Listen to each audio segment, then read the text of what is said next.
কুমিল্লা দাউদকান্দি থেকে এসেছেন। সারা বাংলাদেশ থেকে ছড়িয়ে ছিটিয়ে অসংখ্য যাত্রী আমাদের এখান থেকে গিয়েছেন।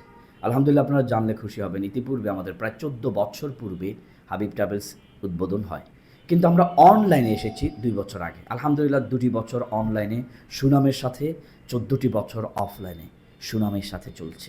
আপনি আমাদেরকে কীভাবে পেয়েছেন? আমি মূলত আমার এক কাকা, ওনার সাথে আমার পরিচয়। মাশাআল্লাহ। তো ওনার মাধ্যমে আপনাদের হাবিব ট্রাভেলস সম্পর্কে আমি কথাবার্তা শুনি। তো ওনাকে নিয়ে আমি হাবিব ট্রাভেলসে আসি, আসার পরে আপনার সাথে কথাবার্তা বলি, তারপরে আমি উনি আপনাকে নাম্বারটা দিয়েছেন।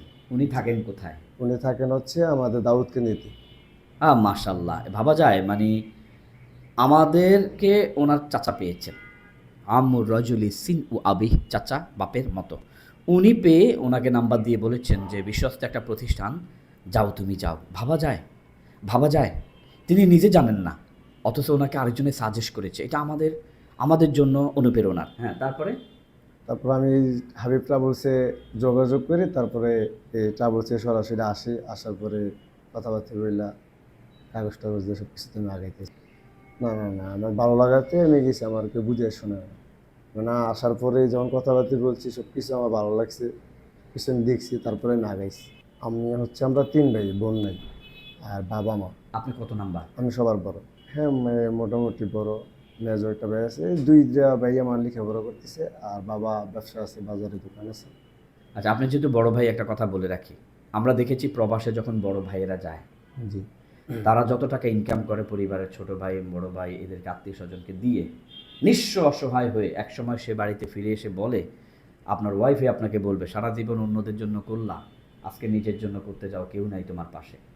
এমন যেন না হয়, এটা আপনাকে সতর্ক করলাম, মানে স্পষ্ট সতর্ক। জি জি, অবশ্যই। মানে আপনি যে টাকাটা ইনকাম করবেন, ইসলামিকভাবে বন্টন করবেন, ভাগ করবেন। মা কতটুকু পাবে দিবেন, বাবা কতটুকু পাবে দিবেন, ভাইরা কতটুকু পাবে দিবেন। বাকি আপনার ওয়াইফ হয় নাই, হবে, সন্তান হয় নাই, হবে, কিন্তু ওদের একটা ভবিষ্যৎ আছে।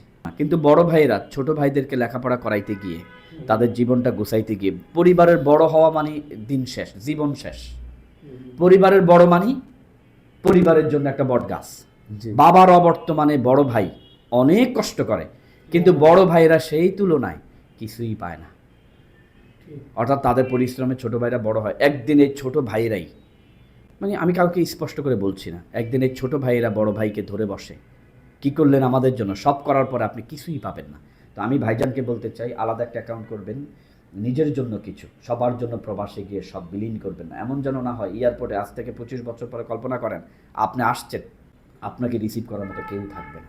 হাজার হাজার ঘটনা আছে, লাখ লাখ টাকা কামাইছে, পরিবারের জন্য সন্তান বউ এরাও পর্যন্ত বিপক্ষে চলে গেছে, কারণ উনি আসতে একটু লেট করে, হয়তো বা 10 বছরে আটকে গেছে, কোনো কারণে আসে না, বা অসহায় মানুষ, ভিসা হয় না, এই হয়, কত কাহিনী, অথবা অনেক টাকা কামাচ্ছে, যা কিছু হোক, বৃদ্ধ বয়সে এসে উনি পরিবারকেই খুঁজে পায় না। কি একটা বাজে অবস্থা। টাকা পয়সা যা দিয়েছেন, যার নামে দিয়েছেন, সে, আপনি বলছেন আমার নামে জায়গা কিনো, সে কিন্তু তার নামে কিনে ফেলছে। হাজার হাজার ঘটনা আছে। এসে আপনি এটা নিয়ে ঝগড়া করবেন, মারামারি করবেন, দুঃখ দুর্দশার অভাব থাকবেন, ওইটা করার দরকার নেই।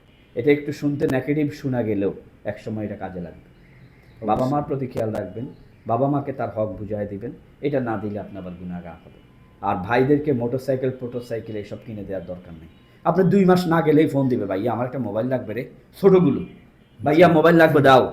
তো আপনার তো দয়ালু মানুষ, প্রবাসে যারা থাকে দয়ালু, মোবাইল কিনে দিবেন, ওরা মোবাইল নিয়ে নষ্ট হবে, মোটরসাইকেল কিনে দিবেন, রাস্তাতে অ্যাক্সিডেন্ট হবে, লাস্ট অপশনটা আসবে আপনার কাছে, তুই যদি কিনে না দিতি তাহলে ওদের এরকম হতো। আল্লাহ আমাদেরকে মাফ করুক, একটু পার্সোনাল কথা বললাম। ভাই চলে যাচ্ছেন প্রবাসে, এনারাই একদিন আমাদের রেমিটেন্স যুদ্ধ হবে, এনাদের যেন এখানে ওখানে কোথাও কষ্ট না হয়। সবাই আসবেন, হাবিব ট্রাভেলসে বিশ্বস্ত একটা জায়গা, বিশ্বস্ত একটা প্রতিষ্ঠান, আসবেন, যোগাযোগ করবেন।